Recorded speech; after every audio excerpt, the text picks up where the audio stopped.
त्रिलोकी के भीतर दक्षिण की ओर पृथ्वी से नीचे जल के ऊपर स्थित इस दिशा में, दक्षिण दिशा में अग्निस्वात आदि पितृगण रहते हैं।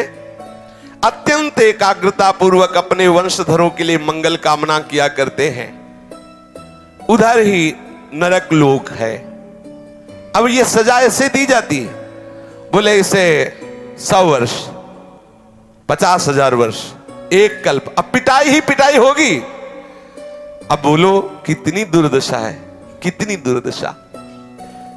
इस लोक में जो मनुष्य किसी दूसरे को विश्वास दिलाता है कि मैं तुम्हारा मित्र हूं और उसकी स्त्री के साथ वो गलत संबंध बनाता है और उस पुरुष को धोखा देता रहे, मान लो आपको मित्र बनाया और आपकी पत्नी का भोग किया और उस मित्र को विश्वास दिलाता रहता है कि नहीं मैं गलत नहीं हूं, तो यमदूत उसे अंध तामिस्त नरक में ले जाते हैं और वो कटे हुए वृक्ष के समान भयंकर वेदना को प्राप्त हुआ सुध बुध खो बैठता है और उसके अंगों में वहां बहुत तरह की पीड़ा दी जाती, काटा जाता है, थोड़ा थोड़ा ऐसे ऐसे काटा जाता है, ऐसे ऐसे काटा जाता है।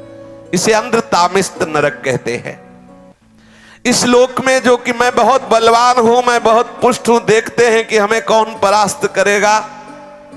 जहां मन आया उस धन चुरा लिया, जहां मन आया बलात्कार, नाना प्रकार की गंदी चेष्टाएं की, दूसरे धर्मात्माओं का विनाश किया, प्राणियों से द्रोह किया और नाना प्रकार की वस्तुओं को छीन छीन कर अपना और अपने परिवार का पोषण करते रहते हैं। वो जब अपना शरीर छोड़ते हैं तो रौरव नरक में जाते हैं, रौरव नरक।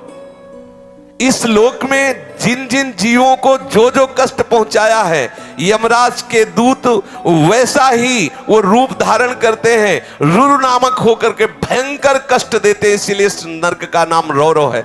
जब किसी को कहा जाता है कि सारे रौरव नरक मिलेगा, मतलब भयंकर चरम सीमा का कष्ट। सर्प जैसे क्रूर स्वभाव वाले ऐसे जीव वहां हैं जो उसको काटते हैं, बार बार काटते, मरना तो वहां है नहीं।